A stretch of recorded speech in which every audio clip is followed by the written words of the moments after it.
Messieurs, dames, bonjour. Merci de suivre Kivu Morning Post. Bienvenue à l'essentiel de l'actualité. L'Alliance Fleuve Congo AFC-M23 accuse les forces armées congolaises et leurs alliés d'avoir mené des offensives nocturnes près des Goma, entraînant la mort des civils. L'armée congolaise a nié dans un communiqué du 25 août 2025 la prise de la ville d'Ouvira, chef-lieu provisoire du site Kivu par la FC-M23. Bonjour et bienvenue, messieurs, dames, vous êtes nouveaux sur Kivu Morning Post. Nous sommes la référence des informations à l'est de la République démocratique du Congo. Vous êtes nouveaux, n'oubliez pas surtout de vous abonner.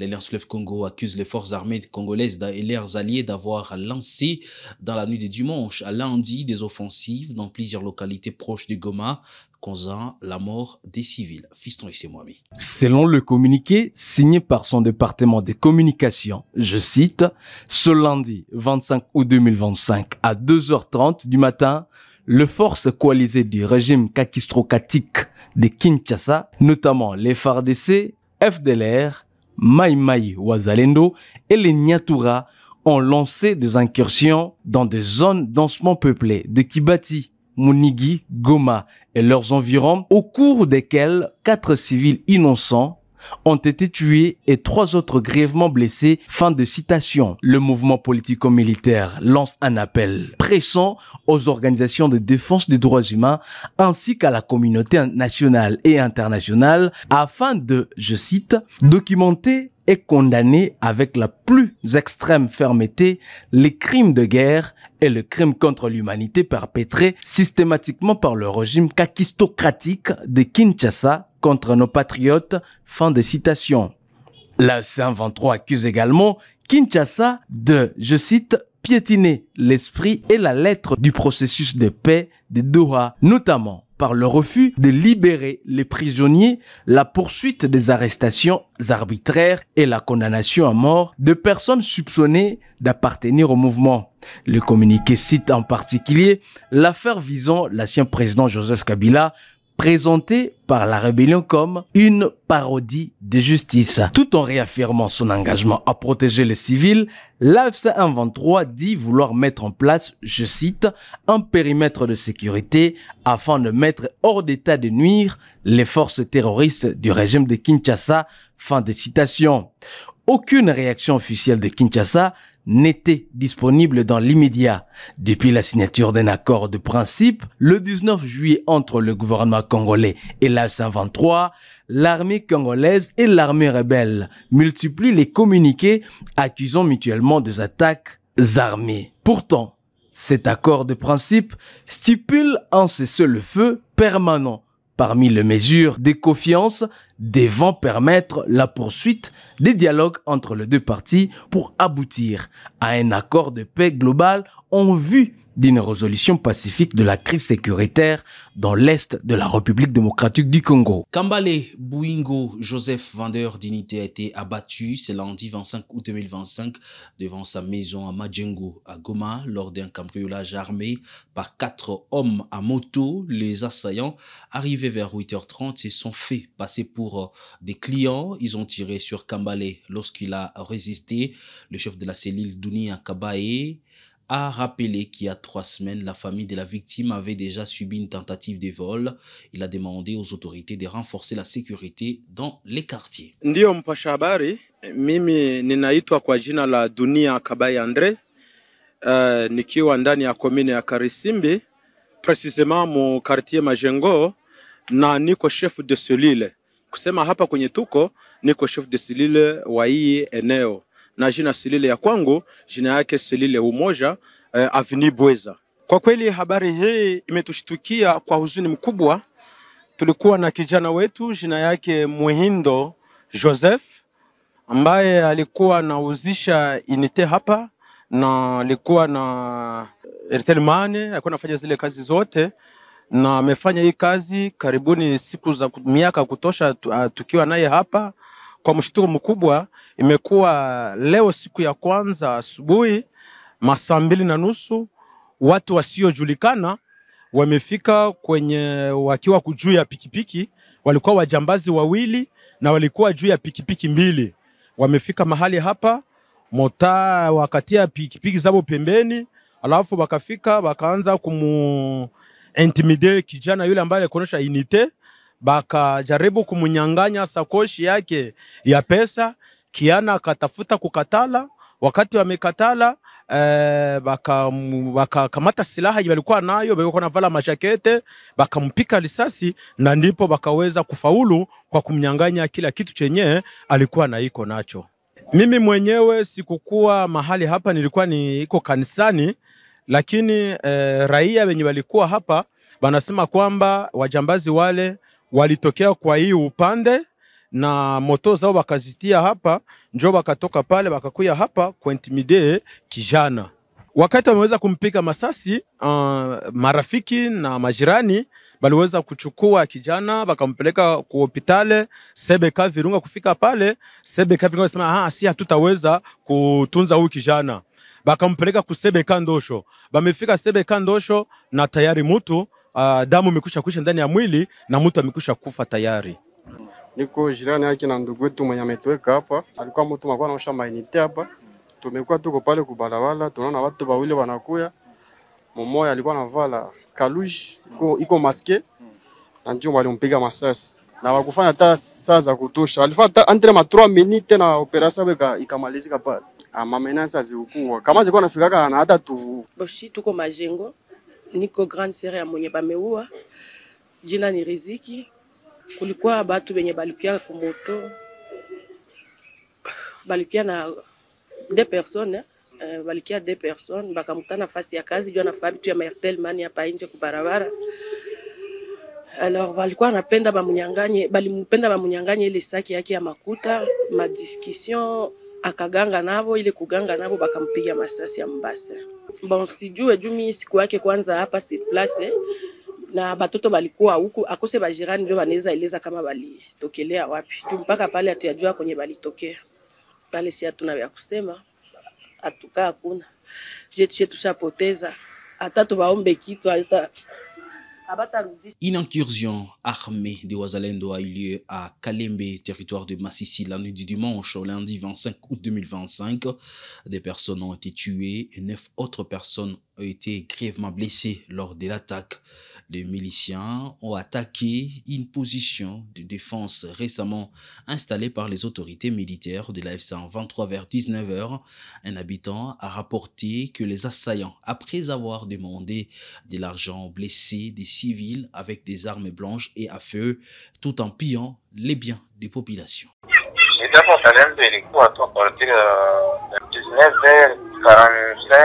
Mpaka wametoka mwai eroe ikiwezekana walikuia juku kwa defense nimebasha installe loko defense iko sangi wenye walikuia. Population ilikuwa iko nakimbilia njo kwa maternite na wenyewe wakakosa nje kutoka manyumba, wale wakaingiliwa manyumba, wale walikuwa nakuiwa ile mamipango ile maarme blanche, na ule malikufa vile naye walimgomba mafuta wakavikosa ndio kamini wote. Arme blanche hakuna marufuku, wote walikuwa ile persona ilikuwa tu iliumia. Mmoja ndio alikufa ule wa masasi, na mmoja mwingine mmoja ndio alikuwa anataka blessure ya masasi. Kwa mtu kama huyu amepima kwanza juu mwili hapo 0 ile walirudia wale wenye walikuwa kwenye mwili makonzi ya sai kendo. Sai kwanza bali kwa zinaanza repanda hizo na nyumba za mingi zilikuwa pia ndio watu walikuwa wanafanya tu kupezana pole kwa. L'armée congolaise a nié dans un communiqué du 25 août la prise de la ville d'Uvira, chef-lieu provisoire du site Kivu. Le porte-parole des opérations Sokola de Mbouy Kalonji Rigen a affirmé que les tentatives des rebelles de la F-123 d'encercler Uvira avaient échoué. Il a dénoncé l'utilisation des réseaux sociaux par les rebelles pour s'aimer la désinformation et a rassuré la population sur la détermination des FARDC à maintenir leur position. Oui, chers collègues, comme je vous le disais, nonobstant les actes velléitaires de l'ennemi M23 AFC avec leurs alliés Twirwaneho et Red Tabara par sa tentative de percer à Uvira qui s'est soldée par un fiasco. L'ennemi n'est ni à Lubumba, ni à Magunda, au groupement d'Itombwe, ni non plus à Massango. Actuellement où je vous parle, ils croupissent et rougissent dans leur cauchemar d'encercler la ville d'Uvira. Les rebelles sanguinaires misent sur les réseaux sociaux pour affaiblir les morales de la population et captiver certains esprits faibles. Je tiens à vous rassurer que les forces armées de la République démocratique du Congo démontent avec toute dernière énergie ces informations illicites et incendiaires des ennemis de la paix. L'armée loyaliste maintient toujours ses positions et ne se laissera aucunement, là je précise bien, chers collègues, aucunement persuadée par les réseaux envahisseurs déstabilisateurs. Et s'il faudra parler de la situation de Burungu où se trouve actuellement l'ennemi, avec quelle magie des marches peut faire ce dernier pour arriver à Uvira dans moins de 2 heures? Parce que selon l'ennemi, ils disent que pour arriver à Uvira, à partir de Burungu, il faut une marche de 2 heures du temps. Donc, s'il faut bien estimer à 10 km.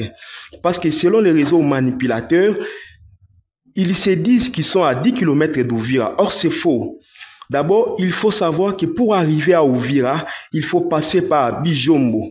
Il y a Bijombo, il y a Kowet, il y a Mitamba, il y a Kikungu, il y a Nyalubwe, Kijaga et Rugongo. Et là maintenant, vous arrivez à Uvira.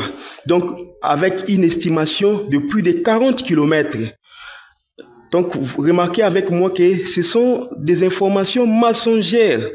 Et tous ces endroits cités sont sous occupation des FARDC. Donc, il faut un trajet de plus de 40 km à l'ennemi pour arriver à Uvira, chose qu'il ne saura pas. Même chose à Bijombo, côté Mugeti.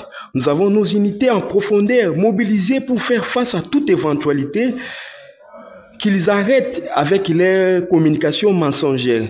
Nous avons déjà démantelé le plan de l'ennemi, qui fouille les plaines pour chercher une brèche dans les hauts plateaux à Rubumba pour venir inquiéter nos hommes à Mugeti, puis descendre à Kipupo afin de faire jonction avec d'autres Twirwaneho, Ngumino, à Mikengi.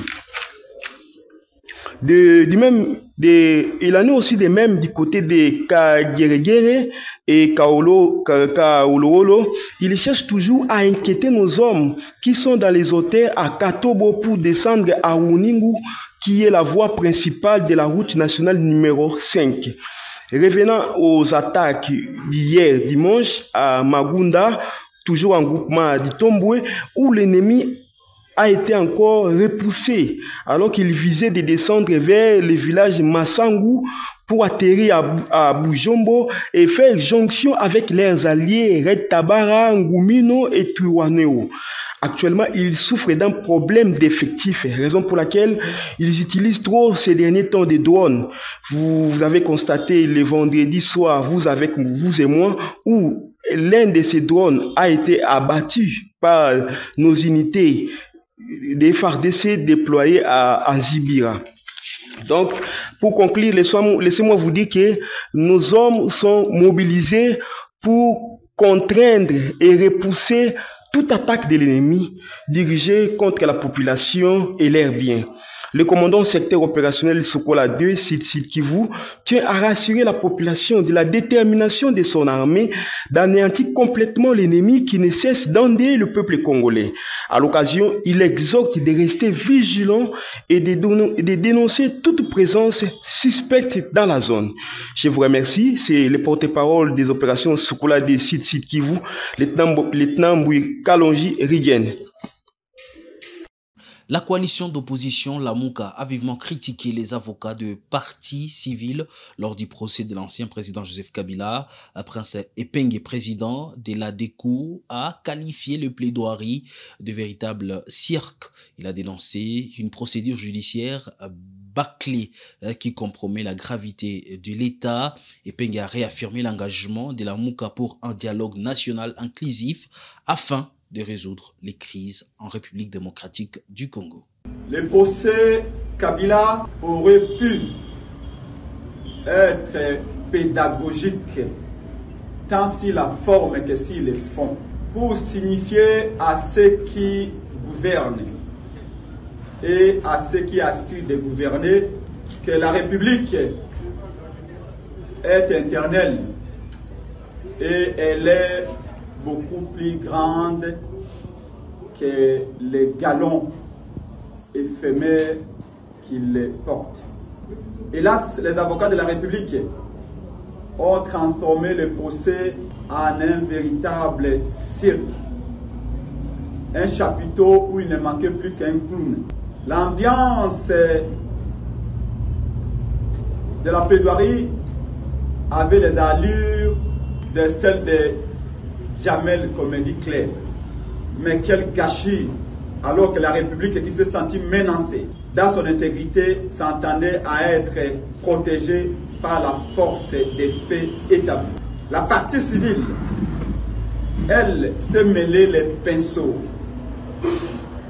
avec des lexiques juridiques subjectifs. En confondant tout,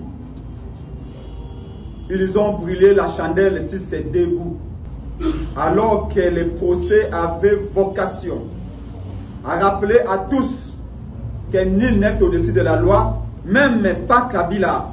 Hélas encore, par manque de rigueur et de sérieux, le peuple a eu droit au sensationnel. La République en sorte donc exposée. Vivement l'unité. La DD pour vous recommande l'unité.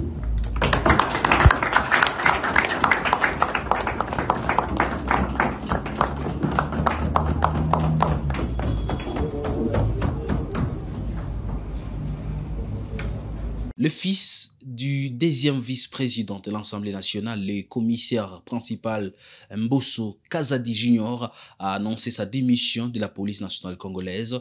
Il accuse la police de complicité avec des bandits qui terrorisent Kinshasa. Dans une vidéo, il qualifie la situation de génocide intolérable et décrit la sécurité à Kinshasa comme dramatique. Il préfère retourner à la vie civile plutôt que de participer à cette situation. Suivez-les. Bonjour, je me présente, je suis le commissaire principal Mbosso Kazadi Junior. Je suis S2 à la Légion nationale d'intervention. Je viens aujourd'hui faire cette vidéo pour annoncer, puisque j'ai déposé ma démission, je crois qu'elle a été refusée, mais je viens le dire devant toute la communauté congolaise, où qu'elle soit dans le monde. Je démissionne par rapport à tout ce que je découvre dans cette police. Le chef de l'État veut un changement. Le chef de l'État veut que les choses changent. Mais les choses ne changent pas. L'insécurité qui règne dans la ville de province de Kinshasa est une affaire dramatique. Les raisons qui me poussent à démissionner, c'est tout ce que j'ai découvert dans cette police. Dans cette police, on ne veut pas donner du travail à ceux qui veulent vraiment mettre fin à cette criminalité. On ne veut pas donner les fonctions adéquates aux gens qui ont cette capacité, mais on laisse fonctionner la police avec des gens qui sont nullement capables de pouvoir résoudre ce fléau.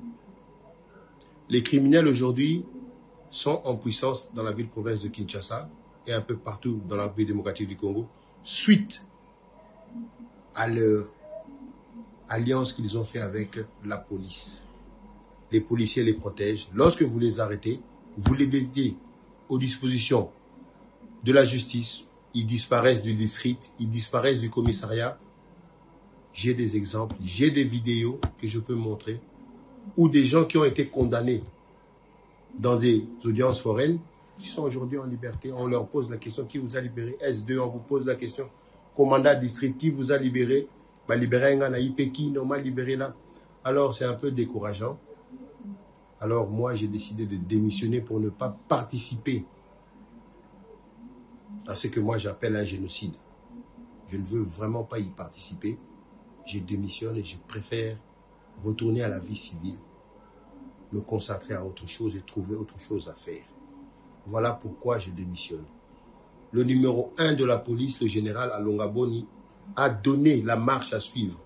Mais tous les données qui lui sont données sont erronées. Je vous donne la preuve, les opérations qui se font de bouclage, de tout ça, ce sont des opérations non ciblées. Si ce sont des opérations ciblées qu'il vous présente, comme nous l'avons fait dans ce bureau ici, telle personne, il a tué telle personne, voici les plaignants. Telle personne a coupé le bras de telle personne, voici les plaignants.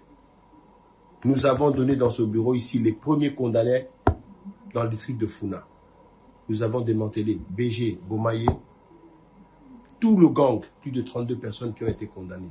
Nous avons démantelé le trafic de faux billets. La dame est dehors, elle continue à travailler. Alors nous, ça ne nous arrange vraiment pas de pouvoir continuer dans ce système-là. Voilà pourquoi moi je démissionne de la police. J'ai dit et je vous remercie, en espérant que ce message arrivera au numéro 1 de la République, le chef suprême, le commandant Félix Antoine Tshisekedi Tshilombo, enfin qu'il puisse vraiment prendre des mesures pour redresser cette police. J'ai dit et je vous remercie.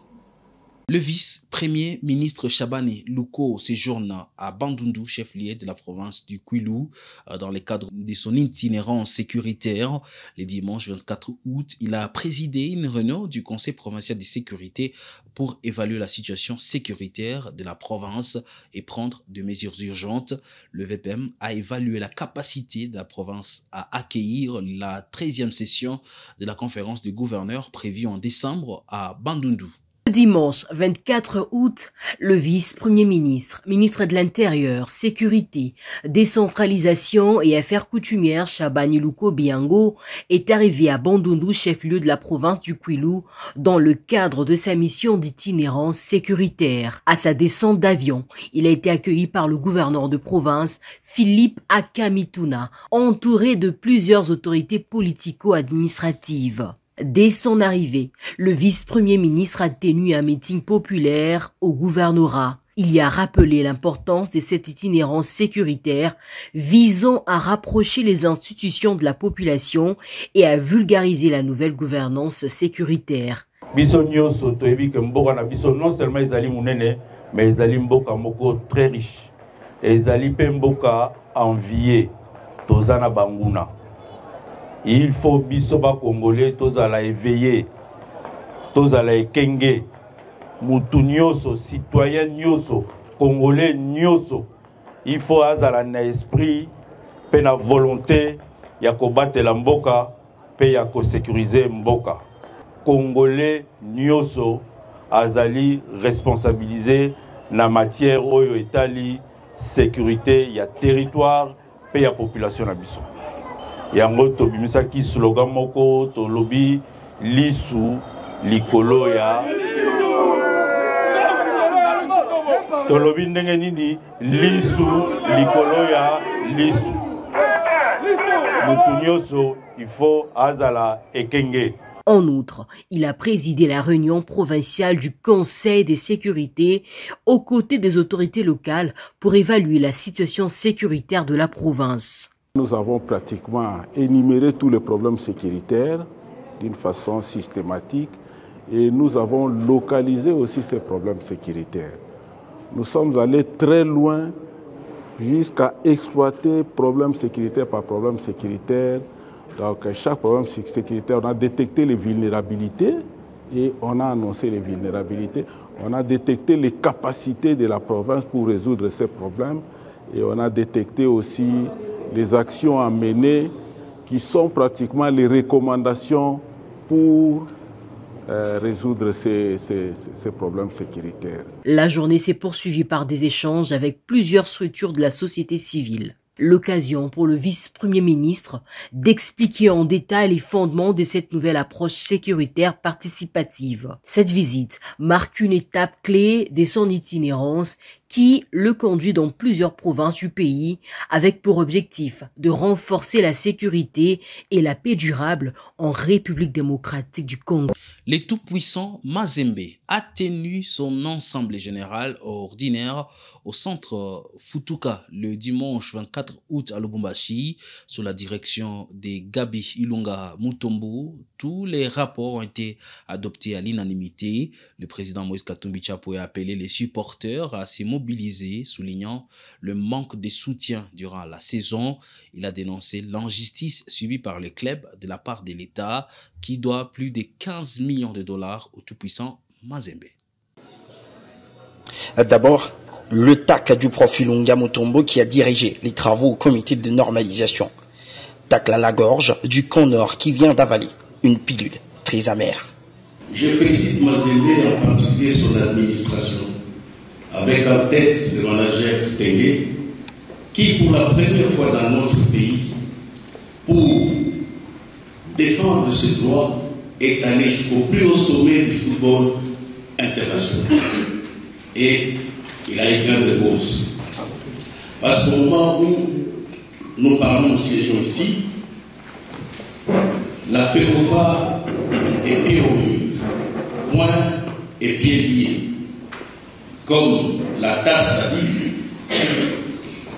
respecter ma décision, c'est-à-dire faire jouer les 6 matchs qui restent du championnat. Nous sommes aujourd'hui le 24. La même FECOFA nous a donné une lettre circulaire pour dire que les championnats commençaient le 15. Si vous faites bien les calculs, c'est impossible à réaliser. Ensuite, il ajoute ce fameux dicton qui résume bien la situation des corbeaux dans la quête de leurs droits. Comme on dit dans la vie, quand on sent qu'on a raison, il ne faut jamais baisser les bras, il faut se défendre jusqu'au dernier moment. Ok, s'il faut verser les sangs, verser jusqu'à la dernière dose. Le TP Mazembe vient d'une saison où il fallait se battre jusqu'au bout. Et ça, le président Moïse Katumbi empêché a rappelé les valeurs des corbeaux dans son mot lu par le professeur Wit Mulongo. Il a mis l'accent sur le fait qu'on ne doit pas oublier que Mazembe est comme une famille, notre famille, mais aussi une école des rigueurs, des dépassements, qui a eu à faire face à beaucoup d'écueils, mais et ça en est toujours tiré. Il a mis l'accent sur le fait que, au-delà de tout, nous avons fait montre d'une grande discipline. Il a mis l'accent sur l'apport permanent de supporters. Il rappelle qu'il a un devoir, nous avons le devoir de continuer la formation de notre jeunesse. Mais on a senti aussi, vous sentirez ça, chez le président, une sorte de sentiment, un peu de déception aussi du côté supporter. Il y a eu le sentiment que plusieurs fois, nous avons peut-être pas abandonné, mais pas suffisamment couvert nos joueurs de la traditionnelle grande chaleur qui a toujours émané de nos gradins pour les encourager. Si bien que nos joueurs, dans bien des cas, ont dû se battre presque seuls sur le terrain. Il y a eu le sentiment que les supporters, sûrement ramollis par ce qu'on a traversé,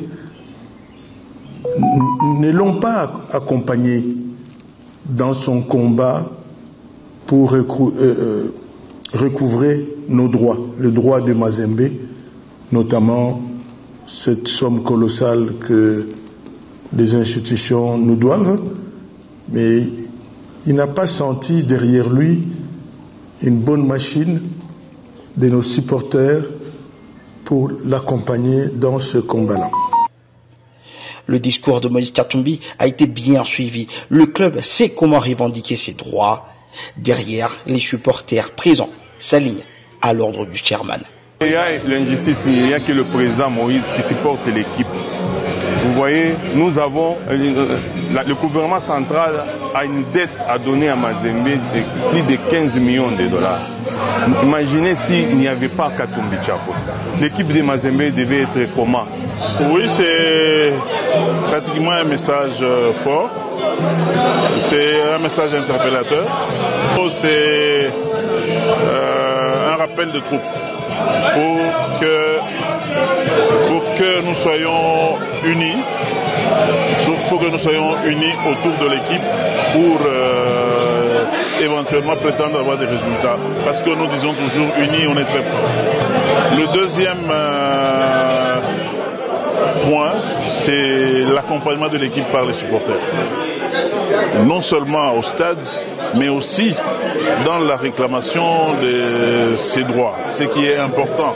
Tunatoka kulikasi huko masection ya interior kwa watu kufungurume babuke yana bakapolo emission bien kweli saison passée chez les supporters tulikuwa vraiment absent au stade.